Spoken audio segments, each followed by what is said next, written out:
सुनो, तुम सभी को मेरी शादी में जरूर आना है। देखो, चाहे कुछ भी हो जाए, मैं अपनी शादी अपने दोस्तों के साथ ही एंजॉय करते हुए करना चाहती हूँ।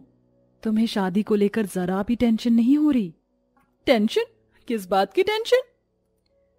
अरे तुम्हारी 2 नंद हैं, उनके साथ तुम कैसे रहोगी? बोल तो तुम सही रही हो, मेरी दोनों ननद बहुत चालाक है। सुना है कि बहुत ज्यादा मॉडलिंग में भी रहती हैं। अब तुम्हें नंद की कहानी क्या ही सुनाऊं? जब से मेरी शादी हुई है तब से मेरी ननद ने मेरा जीना हराम करके रखा है, जबकि मेरी एक ही नंद है। मेरे पिताजी ने भी मेरे लिए रिश्ता देखा है, वो अपने घर में इकलौता लड़का है। ये तो बहुत ही अच्छी बात है। अगर तेरे सास ससुर का सिर्फ एक बेटा ही है तो तुझे किसी भी चीज की कोई परेशानी नहीं होगी वहां। नहीं नहीं, वो अपने घर में सबसे छोटा है और उसके ऊपर 3 बड़ी बहन भी हैं। ओह माय गॉड, क्या बोल रही हो तुम? क्या तुम्हारी 3 बड़ी नंद हैं? अरे ऐसे घर में शादी क्यों कर रही हो? तुम्हारी नंद तुम्हें जीने नहीं देंगी, देखना तुम्हें बहुत परेशान रखेंगी। मुझे भी बहुत डर लग रहा है, लेकिन मेरे पिताजी ने तो जैसे ठान ली हो कि मेरी शादी उसी घर में होगी। वो मेरी बात ही नहीं सुनना चाहते। मैं तो यही कहूंगी कि तुम अपनी शादी के लिए मना ही कर दो, तो ही ज्यादा सही होगा। अरे यार कविता, क्यों बेचारी को इतना डरा रही है? देख शीतल, जरूरी नहीं कि ननद बुरी ही होगी, क्या पता तेरी ननद अच्छी हो। अभी तक तो किसी की नंद अच्छी नहीं निकली, तो मेरी ननद अच्छी कैसे हो सकती है? शीतल अपना पर्स उठाती है और घर के लिए निकल जाती है।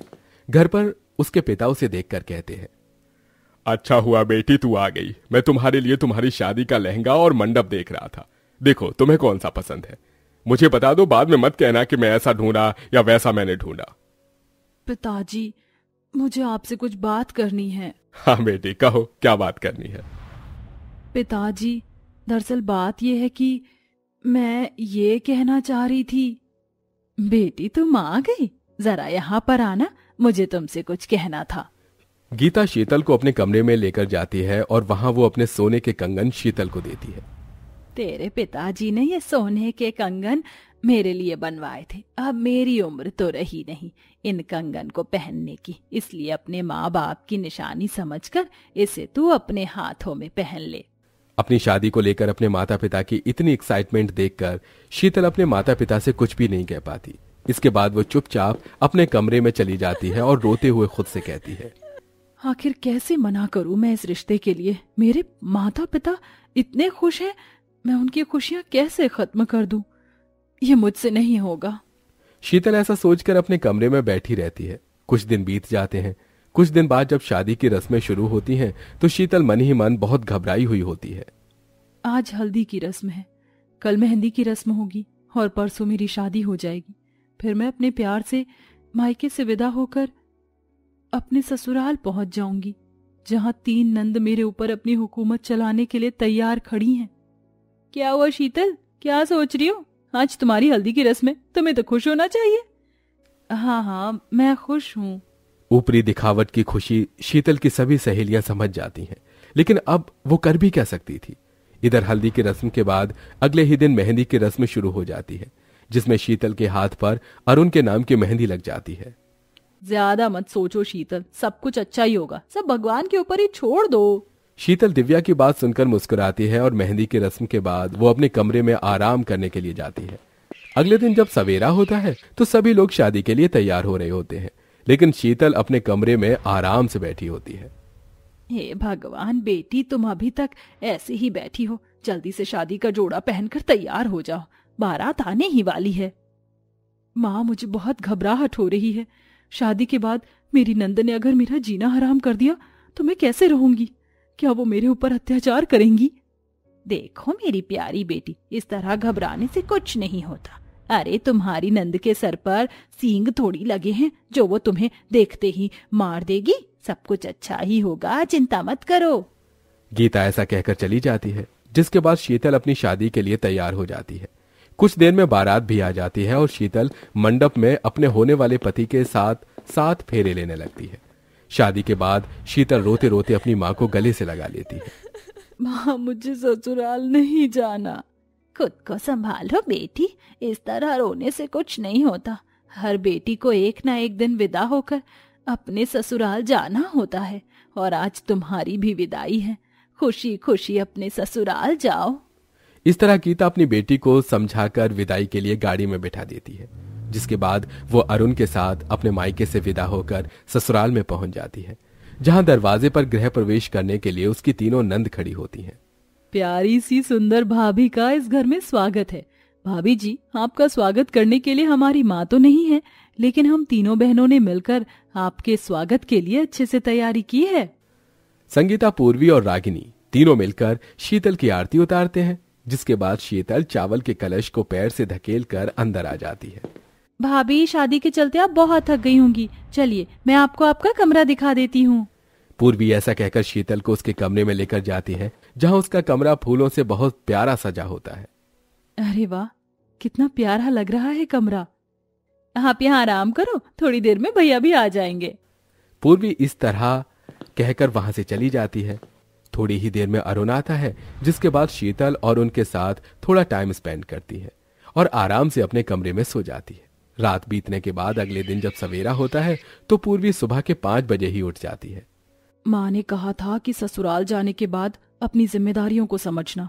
मेरे पति के उठने से पहले और नंद जी के कुछ कहने से पहले ही सभी का नाश्ता बनाकर तैयार कर देती हूँ। पूर्वी रसोई में जाकर सभी के लिए नाश्ता तैयार करती है। इधर अरुण और उसकी तीनों बहनें आराम से सोकर उठती हैं। अरे, ये सुबह सुबह इतनी सफाई किसने की है घर की? मुझे तो स्वादिष्ट खाने की खुशबू आ रही है। तभी रसोई से कटोरी गिरने की आवाज आती है। मुझे लगता है रसोई में कोई है, चलो चलकर देखते हैं। तीनों बड़ी बहनें रसोई में जब अपनी भाभी को देखती हैं तो वो हैरान हो जाती हैं। वहीं शीतल भी डरते हुए उनसे कहती है, मुझसे गलती हो गई, गलती से सब्जी की कटोरी नीचे गिर गई, मुझे माफ कर दीजिए नंद जी। भाभी, आप इतनी घबराई हुई क्यों हो? अरे, ये आपका ही घर है, आपको इस तरह घबराने की जरूरत नहीं है। चलो रागिनी, सब्जी साफ कर दो। संगीता शीतल का हाथ पकड़कर उसे बाहर ले आती है। आपने पूरे घर में साफ सफाई की, ऊपर से सभी के लिए नाश्ता भी तैयार कर दिया। अकेले इतने सारे काम आपने अकेले क्यों किए? अरे, हम आपके लिए हैं ना, हम मिलकर काम करवाएंगे आपके साथ।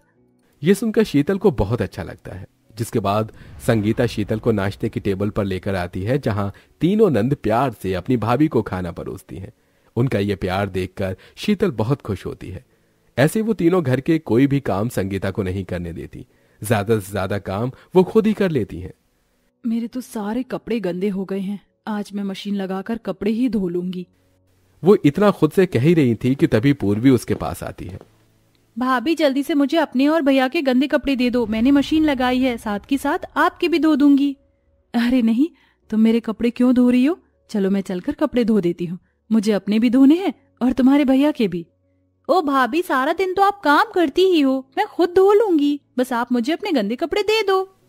पूर्वी के ये कहने पर शीतल उसे कपड़े तो दे देती है, लेकिन वो फिर भी उसकी मदद करवाने के लिए उसके साथ आती है। देखो ना संगीता दीदी, मैंने भाभी को कितना समझाया है कि मैं अकेले कपड़े धो लूंगी, लेकिन मेरी बात सुनती ही नहीं है। अब आप ही समझाओ इन्हें। भाभी, हम नंद नहीं, आपकी बहनों की तरह ही हैं, आपको इस तरह परेशान होने की जरूरत नहीं है।